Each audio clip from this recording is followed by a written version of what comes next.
Allah, pada malam hari ini kita masih diberikan kesehatan iman kita, Islam kita, sehingga dapat menghadiri pengajian Ma'rifatullah di Wadah Thoriqat Sataria Sahid. Mudah-mudahan apa yang kita kaji pada malam hari ini semoga bermanfaat untuk diri kita, agar diri kita lebih baik menghadapi dunia ini dengan pola pikir dewasa, dengan perbuatan yang bijak, sehingga kita dapat suatu menghadapi kehidupan yang amat pahit di dunia ini sampai kehidupan di akhirat nanti, yaitu hidup setelah mati. Wahai saudaraku yang hadir pada malam hari ini, tadi kita dengarkan tausiah dari Tuhan Guru kita tentang masalah mengenal Allah, dan arah kemana itu adalah binasanya empat anasir. Itu kalau dibuka semuanya dengan perincian yang amat mendalam, itu nggak cukup 1 minggu waktunya itu. Tapi ambil kita singkat-singkatnya saja. Mudah-mudahan dari singkat ini bisa dipahami sehingga bisa menuju pada tempat yang terbaik yang kita harapkan. Kita berawal daripada orang-orang yang ahli ibadah, karena Satariah ini mengajari kita tentang masalah bertuhan, bukan masalah ibadah. Tata cara bertuhan, bukan tata cara ibadah. Kan tadi dibilang Pak Guru tadi, kan pertama kan disuruh mengenal Allah. Jadi tata cara bertuhan dulu, baru beribadah. Jadi Satariah tadi itu mengajar tentang masalah tata cara bertuhan, bukan tata cara ibadah. Maka kita ambil awal daripada orang-orang ibadah. Orang-orang yang ahli ibadah di muka bumi ini pernah dikritik oleh Allah, bahkan disalahkan oleh Allah dalam hadis kudusinya yang berbunyi, la taksilul ibadah illa bil ma'rifatil ma'bud. Tidak sah amal ibadahnya apabila mereka tidak kenal siapa yang mereka sembah. Kan begitu. Itu kritikan Allah dalam hadis kudusinya yang diarahkan kepada Nabi Muhammad. La taksilul ibadah illa bil ma'rifatil ma'bud. Tidak sah amal ibadahnya, kata Allah, apabila mereka tidak kenal siapa yang mereka sembah. Jadi kalau kita ingin ibadahnya itu sah sempurna, harus kita mengenal yang kita sembah. Sebab dari itulah Allah itu memberitahu tentang masalah dirinya yang zahir di muka bumi ini. Kita buka Al-Quran surat Yunus ayat 3. Surat Yunus ayat 3. Yang berbeda dengan bahasa Indonesianya, Allah mencipta 7 lapis langit dan 7 lapis bumi dalam 6 masa. Allah bersemayam di aras-arasnya untuk ngatur segala urusannya. Tiada seorang jua, kata, yang dapat memberi pertolongan, melainkan sesudah izinnya. Itulah Allah Tuhanmu yang mendidik kamu. Wajib kamu tuh menyembahnya. Apakah kamu tidak dapat peringatan? Ini ayat ini menggambarkan Allah yang jahir. Allah yang gaib ngasih tahu kepada seseorang kepada Allah yang jahir. Wal jahir wal batinu. Jadi Allah yang batin ngasih tahu kepada seseorang kepada Allah yang jahir. Tiada seorang jua yang dapat memberi pertolongan, melainkan sesudah izinnya. Berarti di antara orang itu ada yang mendapat izin Allah, ya. Di antara kita ini ada yang mendapat izin Allah. Tiada seorang jua yang dapat memberi pertolongan, melainkan sesudah izinnya. Yang diizini oleh Allah di antara kita ada. Itulah Allah Tuhanmu, kata, yang mendidik kamu. Itulah Allah Tuhanmu yang mendidik kamu. Wajib kamu menyembahnya. Kan begitu. Maka tadi dikatakan tidak sah amal ibadahnya apabila mereka tidak kenal siapa yang mereka sembah. Nah, jadi pengertian tadi itu Allah yang jahir tadi, orang yang mendapat izinnya, yang dikatakan oh, itulah Allah Tuhanmu yang wajib kamu menyembahnya. Itu pengertiannya itu wali-wali Allah. Begitu. Jadi ibadah apapun yang kita berbuat di bumi ini tanpa ada ridhonya wali Allah, itu akan sia-sia. Menurut ayat tadi. Maka kita wajib menggunakan wali Allah sebagai wasilah kepada yang gaib. Karena kita orang jahil, nggak bisa kita langsung dengan gaib. Yang jahil bertemu dengan yang jahil, baru bisa berfungsi. Kalau bisa manusia itu kepada Allah langsung, berarti Allah itu nggak perlu menurunkan nabi. Kan begitu. Kalau kita masih bisa Allah langsung, berarti Allah itu nggak perlu menurunkan nabi. Untuk apa diturunkan nabi? Apa di muka bumi ini oleh Allah? Untuk jadi kiblat para orang-orang yang beriman kepada Allah. Siapa yang ikut nabi dikatakan beriman kepada Allah. Siapa yang menentang nabi dikatakan kafir di kala itu. Sekarang nabi sudah nggak ada dan ditutup oleh Allah kenabian. Yang ada pewaris-pewarisnya, yaitu para ulama atau wali-wali Allah. Ya sekarang ini kalau kita beragama nggak punya wali Allah, itu ibadah kita itu karena Allah sia-sia. Kayak gitu. Jadi wali Allah dikatakan Allah yang jahil. Tapi seorang wali Allah nggak boleh mengaku Allah. Dan kita harus hati-hati tertipu oleh si iblis yang ngaku-ngaku wali Allah. Kan begitu kan? Kita hati-hati. Ada seorang guru ngaku-ngaku wali. Ada banyak sekali tuh sekarang ini. Ngaku-ngaku wali Allah, ngaku-ngaku yang bisa menyelamatkan kita nanti ke akhirat. Banyak. Sementara diri dia sendiri nggak selamat. Nah, begitu. Ada yang macam itu sekarang ini. Maka kita ambil ciri wali-wali Allah itu menurut daripada keterangan Al-Quran surat An'am ayat surat Nur apa ya? Surat Nur ayat 35 yang berbunyi Nurun ala nur yahdillahu li nurihi mayasa wa yahribu lahul amsala linnas wallahu bikulli syai'in alim. Nur di atas nur. Allah berikan nur itu siapa yang dikehendakinya. Ya di antara orang itu ada yang dikehendaki oleh Allah diberikan nur. Nur di atas nur, Allah berikan untuk siapa yang dikehendakinya. Allah buat misal pada manusia. Sesungguhnya Allah itu maha tahu dan maha bijaksana. Ya kan? Maka di antara manusia kita ini yang dijadikan oleh Allah itu walinya, wali Allah itu diberikan nur dari Allah. Kan itu. Bukan nur oleh Allah. Maka ciri-ciri yang wali Allah itu dia itu mengandung nur Muhammad sekurang-kurangnya. Ya, dalam diri manusia itu ada berapa nur? Nurun ala nur yahdillahu li nurihi mayasa. Allah berikan untuk siapa yang dikehendakinya. Wa yaribulul amsalah. Allah buat misal pada manusia. Ada berapa nur dalam diri manusia itu yang wajib kita ketahui? Globalnya saja, jangan yang halus. Sudah berapa tahun ngaji? Ada 4 tahun. Yang 10 tahun dalam yaitu penipuan. Maka nggak dikasih tahu oleh gurunya karena gurunya pun nggak tahu. Kan begitu kan? Dalam diri manusia itu ada 7 nur. 7 nur. Itu nur Adam, nur insan, nur ihsan, nur muslim, nur mukmin, nur Muhammad, dan nurullah. Jadi yang menduduki nur Muhammad dengan nurullah itulah yang diangkat oleh Allah. Wali-wali Allah, orang diberi izin oleh Allah. Ciri-cirinya wali Allah itu yang menduduki sudah nur Muhammad yang dia duduki. Ciri khasnya tadi itu hilang sifat setannya, hilang sifat hewannya. Ya, kurang-kurangnya begitu. Tahu sifat setan?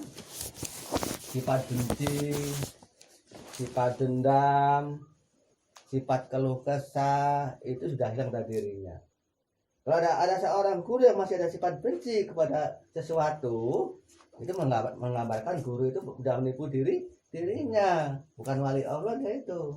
Wali Allah sama musuhnya nggak pernah benci. Siapa contohnya? Siapa contohnya wali Allah yang buat contoh seluruh dunia ini? Nabi Muhammad. Jadi kalau ada seorang guru yang didik kita itu ngaku wali Allah tapi sifatnya itu nggak seperti Nabi Muhammad, cara perbuatannya, cara sehari-harinya, tetapi berarti kamu sedang tertipu oleh jin, oleh sifat jin. Jadi kalau wali Allah itu sehari-hari itu hanya pengasih penyayang, pemaaf dan penyabar. Apapun kesalahan muridnya itu ataupun tetangganya tetap dimaafkan. Sehebat apapun kesalahan orang lain, nggak pernah dia itu membencinya.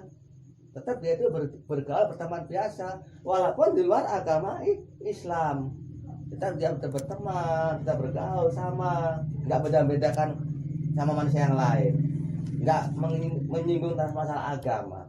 Di sana apa Kristen, dia itu Islam, apa dia itu dudukin Nur Muhammad, dia itu tetap membaur sama mereka itu, macam abang adik, macam teman yang akrab. Nggak terus, itu orang kafir, itu musuh kita, nggak begitu. Nggak pernah mengkritik sifatnya itu. Itulah wali Allah, diberi izin oleh Allah untuk orang-orang yang disuruh menyembah Tuhan tadi. Itu surat Nur ayat 35. Jadi cari orang macam gitu. Kalau kamu dapat orang macam gitu, kamu ikuti. Ihdina siratal mustaqim, siratal ladzina an'amta alaihim. Seperti orang yang telah diberi petunjuk, orang yang mendapat hikmah. Jadi jangan kita tertipu oleh orang-orang yang mengaku-ngaku wali Allah, ngaku-ngaku guru, tapi sifat setannya masih tinggi. Kalau memang dia itu wali Allah, yang sifat setan. Kan wali Allah itu nggak pernah pakai sifat setan. Yang dia pakai hanya sifat Tuhan. Nah, jadi dalam diri manusia itu ada 7 nur. Nah, yang 4 itu untuk hanya nurnya orang hamba, hamba, murid. Yang 3 itu untuk nurnya para wali yang memimpin.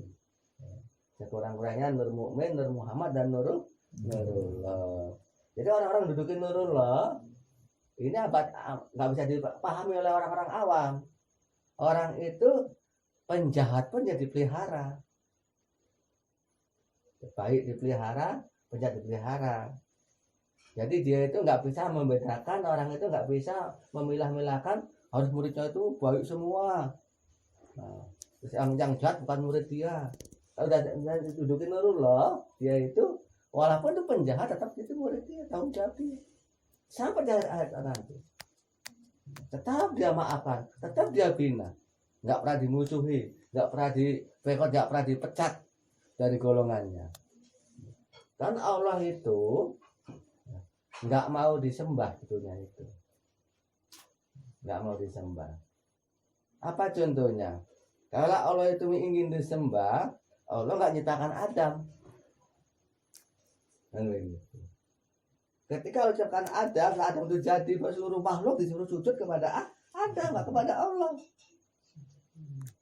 Maka Allah tetap jadi melihara setan.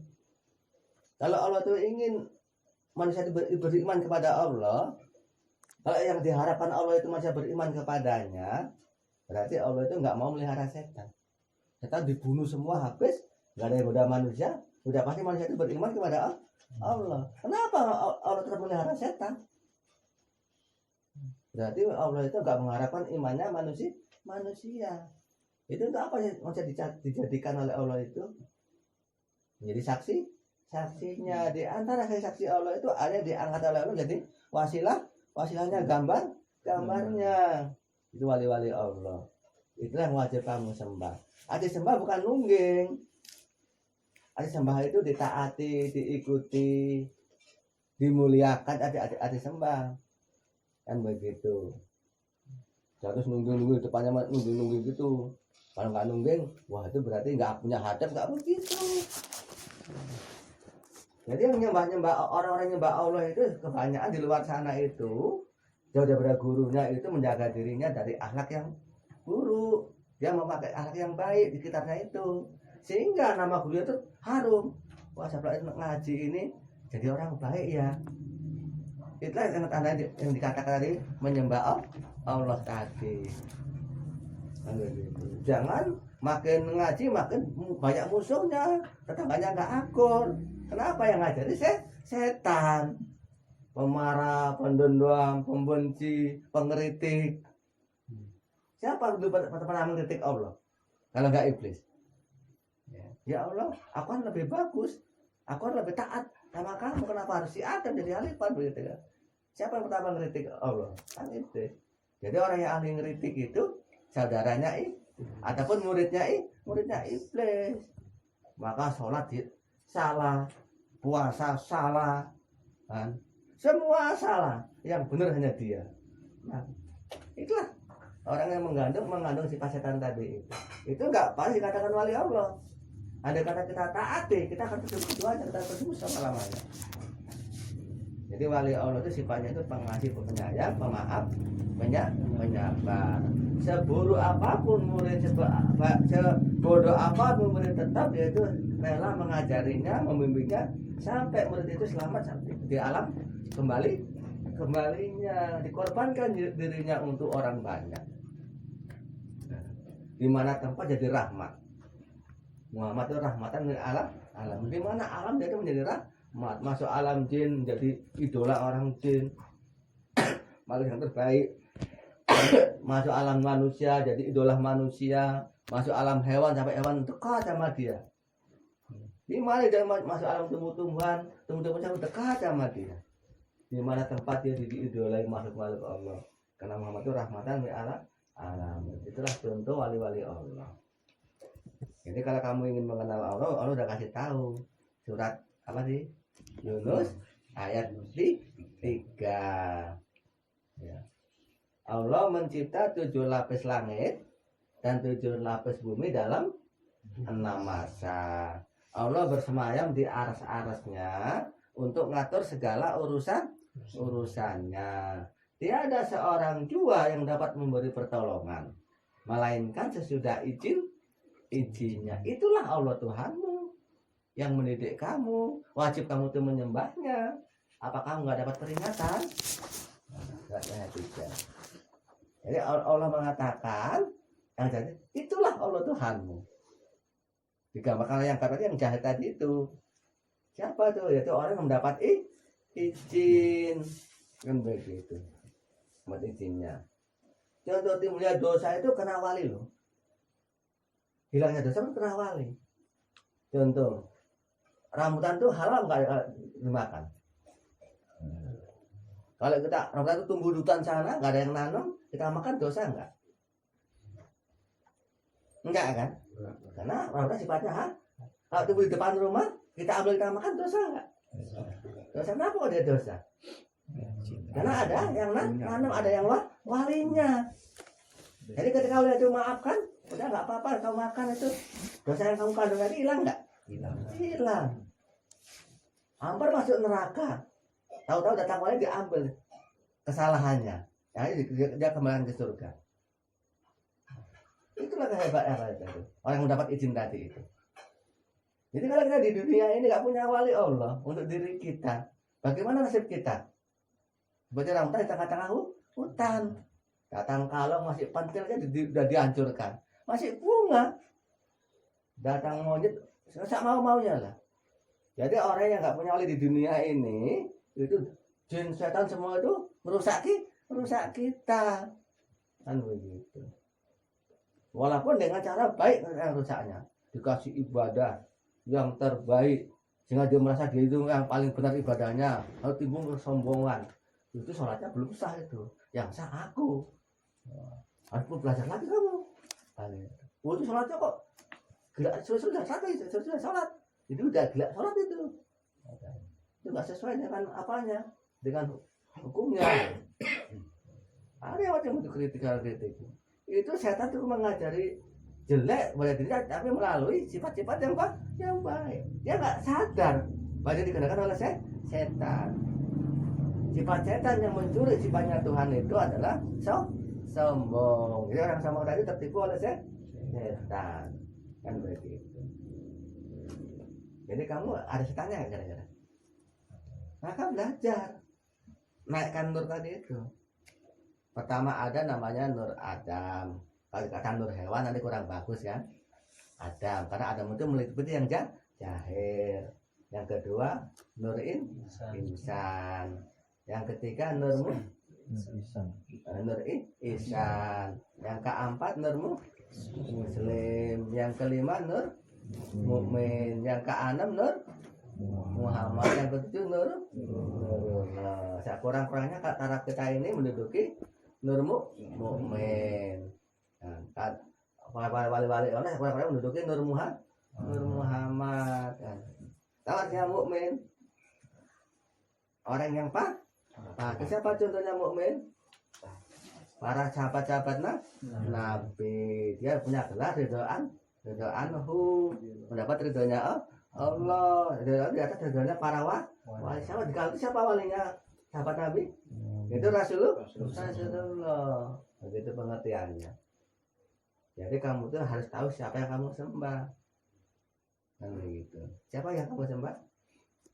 Orang yang mendapat izinnya itu wali-wali Allah. Di antara wali Allah siapa yang paling dekat kepada kita? Kedua orang tua kita. Maka jangan mentang-mentang kamu udah ngaji, udah beragama yang bagus, orang kamu ngecek. Jangan gitu, nggak ada artinya ibadahmu. Orang tua itu walinya Allah untuk duniamu. Kalau gurumu itu walinya Allah untuk agama untuk sukmamu, kan begitu. Itulah pengertian tadi itu. Jadi jawaban daripada Pak Guru tadi ada surat Yunus dan surat Nur. Surat Yunus ayat 3, surat Nur ayat 35. Jawabannya begitu. Jadi enggak kita daripada dasar pun bukan nama hadis. Siapa paham itu? Jadi ibadah kamu yang banyak-banyak setelah kamu itu punya wali. Setelah kamu bersahadat gitu kan. Nah, sebelum syahadat disuruh mengenal Allah dulu kan begitu. Pengertiannya begitu. Tentang masalah yaitu 4 anasir. 4 anasir tadi adalah benda-benda dunia. Jadi benda dunia itu pasti kembali ke dunia. Enggak bisa kembali kepada Allah. Karena kembali hanya satu. Ana minallahi wal minamini. Akulah yang dari Allah, kata Muhammad. Dan orang-orang yang selainnya itu daripada aku. Jadi para dunia, para apa nasir tadi itu kembali pada wali-wali Allah itu kembali kepada Allah. Jadi duniamu tadi itu diagamakan kepada seorang wali Allah. Karena Islam secara apa? Dirinya diserahkan dan menyerah diri kepada wali Allah, biar dibimbing, mengharapkan petunjuknya, bimbingannya sampai kita menjadi orang yang baik. Airnya itu bisa untuk menyucikan yang lain, apinya tidak membakar orang dengan panas. Ini sekarang ini apinya membakar orang panas, ngomongnya sengak di telinga kan, bakar orang. Itu yang bicara itu menggunakan apa? Menggunakan api. Anginnya sepoi sejuk berarti ke bawah ke atas. Tahu angin sifatnya kesombongan, keangkuhan. Tanahnya betul-betul dia tuh indah tingkah lakunya. Setelah dibina oleh wali-wali Allah. Maka udah itu yang terjadi pada dirimu, itu api enggak merusak badanmu. Angin enggak merusak badanmu, semua enggak ada yang merusak badanmu, bahkan menolong dirimu. Kan menolong itu. Jadi ketika kamu mau mati, enggak ada halangan. Kalau angin menghalangi karena masih kotor anginnya, masih ada dosanya. Api menghalangi karena masih ada dosanya. Semua masih ada dosanya. Maka ketika mau meninggal dunia, sukma itu mau keluar daripada badannya, seperti kambing hidup di kulit rasanya. Itu rasanya. Tapi ketika yang 4 tadi ini sudah pulang ke asalnya kepada seorang yang dipercaya oleh Allah tadi itu, ya, maka sukma tadi keluar dari badanmu seperti keluarnya maning. Itu rasanya itu. Dan rasa itu akan kekal sampai hari kiamat. Akan Allah tambah lagi 1000 kali nikmatnya dibandingkan yang kamu rasakan di dunia itu. Tapi kalau kamu itu mengandung dosa 4 nasir tadi itu, 4 nasir, nggak kembali kepada asal usulnya, itu akan menyiksa kamu seperti kamu hidup di kulit sakitnya tadi itu, dan dilipat gandakan oleh Allah kekal selama-lamanya. Itu situ finish bagi manusia. Ini. Maka kita itu latihan di dunia ini berteman sama musuh, bersikap baik kepada orang benci kita di lingkungan kita ini. Tetap kita yang terbaik di antara mereka. Jangan kita jadi biang keroknya ataupun imbang sama dengan dia. Oh dia macam-macam, aku hina kan sama adil. Memang sama-sama setannya gitu. Kamu latihan, insya Allah nanti apimu nggak mengganggu kamu. Karena ajaran wali-wali Allah itu yang pertama kali adalah akhlak. Akhlak itu berasal daripada api, air, dengan tanah. Akhlak tadi itu. Sifat api, sifat air, sifat yang tanah itu menjadi akhlak pada manusia. Maka diadakan hukum zakat. Karena kamu gunakan yaitu sifat dunia dari api, air, tanah. Insya Allah api dalam dirimu itu nggak menyala, nggak rusak dirimu.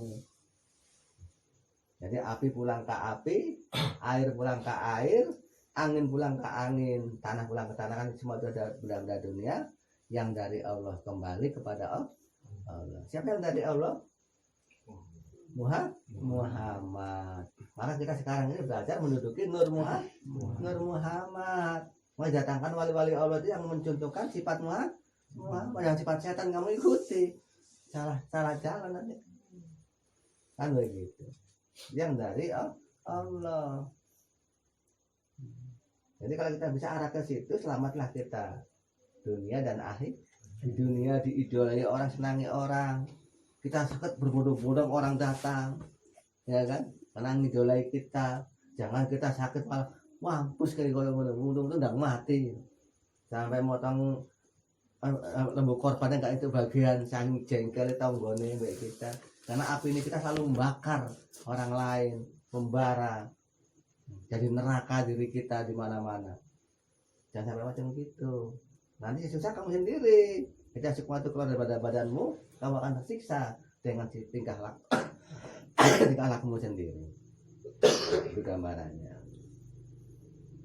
Jadi yang ngomong ini, yang melihat tadi ini, yang mendengar ini, itu nggak dari dunia, itu yang dari Allah. Tapi yang terasa, yang dipengen nampak semua itu yang dari dunia. Walaupun itu zat api, zat air, zat air, tanah menjadi ruh. Namanya ruh jasmani. Maka dikatakan zat ruh jasmani. Lalu ada berapa dari manusia? Ada tujuh, nurnya itu masih ruhnya 7. Ya, ruh jasmani, ruh rohani, ruh nurani, ruh indapi, ruh sultani, ruh kudusi, dan ruh rabani. Wah, kalau ngapal ini nggak apal-apal ini, nggak apal-apal ini udah pelajaran anak kuliahan apa ya, nggak apal. Udah udah 15 tahun baru dengar ini ya deh. 15 tahun nggak apal-apal. Jadi yang kita ambil sikapnya saja, global saja, kita buat diri kita itu mencontoh Muhammad. Untung-untung nanti Allah bersama kita akan menjadi wasilahnya walinya. Sekurang-kurangnya kita tuh mencontoh sahabat Nabi jadi mukmin. Kita di mana ada Muhammad, di situ ada sahabat, di situ ada wali Allah, di situ ada pengikut. Kemudian satu kapal yang keluar nanti akan merugi. Tadi kata Pak Guru tadi itu, yang pada kapal tadi ini Sataria akan merugi karena udah jauh daripada wali-wali Allah kan begitu. Mana mungkin seperti menolong yang lompat, mungkin seperti mengendalikan nahoda itu mengendalikan sampan. Ketika penumpang itu lompat ya biarkan saja, yang dibawa itu yang masih ada di dalam sampan, yang dibawa oleh wali Allah kepada Tuhan tadi itu. Maka merugilah orang yang lompat dari pengajian itu. Mudah-mudahan jauh berenang balik lagi kan. Banyak berenang balik lagi ada yang banyak ya. Berenang sudah ada ombak dia sampai jauh lama baru bisa sampai ke kapalnya lagi. Alhamdulillah Pak selamat. Bisa naik kapal lagi ya, gitu. Sampai tidak ada ombak terus di tengah lautan. Enggak jumpa lagi kapal. Macam mana nasibnya? Dimakan ikan paus macam Nabi Yunus. Gitu kan. Ikan paus gitu. Kita tadi tentang masalah Tuhan yang jahir, tapi maaf itu pelajaran torikat bukan umum. Maka jangan dikatakan oh Tuhan itu ya bapak kita, jangan begitu. Jadi bapak kita hanya sebatas wali Allah. Allah tetap Allah, wali Allah tetap wali Allah. Tapi wali Allah yang dipercaya oleh Allah. Allah itu gaib, wali Allah itu jahir, bertolak belakang. Tapi yang tadi menduduki yang jahir, karena jahir itu aras-arasnya singgasananya Allah bersemayam di aras-arasnya untuk ngatur segala urusannya. Ketika orang berdoa ya Allah sembuhkanlah penyakitku, kata si yang sakit. Jadi Allah kemana dia singgah sananya? Ke dokter sebagai walinya. Jangan ngawur kamu, ya Allah aku minta sembuh, nggak mau datang ke dokter, modar nggak jadi sembuh penyakitnya karena nggak tahu wali. Ya Allah berikan aku petunjuk. Jadi Allah kemana adanya itu yang johirnya? Ke guru. Jadi Allah di situ kan Allah bersemayam di aras-arasnya untuk ngatur segala urusannya. Tiada seorang juga yang dapat beri pertolongan melainkan sesudah izin. Ya, ketika seorang dokter dimasuki oleh zat Allah untuk mengobati orang, ya sembuh penyakitnya. Tapi ketika Allah menjauhi seorang dokter tadi itu, bagaimanapun dokternya hebatnya, toh nggak sembuh itu penyakit. Hebatnya apapun. Ketika zat tadi menjauhi johirnya, nggak jadi wasit, nggak jadi arasnya, apapun nggak akan sembuh. Tapi ketika Allah itu zat yang amat tunggal tadi itu mendatangi arasnya, sehingga dalam arasnya, tak usah pakai medis-medisan, pakai air putih saja sembuh itu. Ya dikatakan Allah bersama di aras-arasnya untuk mengatur segala urusannya. Jadi nggak ada orang yang bisa memberi pertolongan, nggak ada dokter yang bisa, nggak ada guru yang pandai, nggak ada apa yang berkuasa. Tapi setelah diberi izin oleh mereka baru dia itu bisa. Itulah Allah Tuhanmu katanya. Jadi andai kata kamu jatuh habis baca Fatihah, iya karena budua iya kan kepadamu aku menyembah sama menghalat itu dua tuh berkata aku minta tolong sama Allah langsung ini. Kalau sama manusia sirik datang tetangganya terus nggak mau sama Allah langsung. Itu Allah nyata masuk ke hatinya orang itu untuk nolong kita karena permintaan kita. Allah dengar karena permintaan kita nggak tolong, maka Allah dalam diri orang itu langsung orang itu mendatangi kita dengan spontan, dengan respect, nggak pakai hitung-hitungan. Karena Allah itu nggak pakai perhitungan, toh kita menolaknya. Luar biasa manusia itu gobloknya, luar biasa. Hanya macam itu tuh orang jengotnya panjang-panjang itu. Cuma itu tolong nggak mau, aku tetap nggak mau. Ini goblok apa panjang orang ini? Ada teman kakeknya macam begitu, jengotnya panjang-panjang itu. Itu tadi masalah orang yang jahil, sudah dikasih tahu oleh Allah surat Yunus ayat 3. Orang yang mendapat izinnya itulah Allah Tuhanmu yang mendidik kamu, wajib kamu menyembahnya. Apa kamu nggak dapat pertolongan, peringatan itu. Jadi kalau ibadah-ibadah kita ingin sempurna di hadapan Allah nanti, maka kita wajib mengenal siapa yang kita sembah. Nah, kita ahli sholat, ahli puasa, agamanya bagus, mau tak mau sama orang tua kita itu yang udah tua di rumah itu yang nggak tahu apa-apa, kita rawat, kita hormati, baru ibadah kita tuh manfaat kita. Allah, ini cowok selanya taat di sana orang tua udah nggak tolong, udah nggak diopeni, malah bikin entah 3 hari kemana, orang tua udah mau mati itu dibiarkan, nggak tahunya tuh amal dia tuh nggak ada manfaatnya pada diri dia. Batak silul ibadah ilah bil ma'rifatil ma'rifat. Tidak sah mal ibadahnya kata Allah. Kalau dia nggak mau siapa yang mereka sembah? Kalau sembah itu bahasa Indonesia ya. Kalau bahasa Jawanya sungkem. Siapa yang kamu sungkem? Orang tuh. Kalau bahasa Arabnya sujud. Ya. Bahasa Arab sujud. Jadi hati sujud itu sungkem. Jangan harus nungging gitu di depan orang tua. Hati sungkem itu merendahkan diri terhadap orang tua kita, merendahkan diri, menghormati, begitu pengertiannya, menyayangi, itu namanya sungkem. Paham kira-kira ini? Masya Allah. Nanti kita sama malam ini ya. Nah, kita perinci satu persatu tadi, masalah nur tadi, kira-kira macam mana? Nah, besok tahu nggak besok kita sih? Kita ini bukan hari play loh, ini hari kerja besok kan. Jadi kita jangan sampai ganggu tugas kita dari Allah untuk keluarga kita. Kita punya tugas siang hari untuk anak istri kita, kalau malam hari untuk diri kita sendiri kan begitu. Mudah-mudahan paham tentang hal ini, tentang masalah Tuhan yang tadi itu, tentang masalah abad asli tadi itu kembali kepada asal usulnya, yaitu dia benda dunia, dari dunia pulang ke dunia, yang dari Allah kembali kepada Allah. Bismillahirrahmanirrahim. Kakak tutup dengan doa. Assalamualaikum warahmatullahi wabarakatuh. La ilaha illallah wal malikul haqqul mubin. Al-Malikul Haqqul Mubin, Al-Malikul Haqqul Mubin, Muhammadur Rasulullah Shadiqul Wa'dil Amin.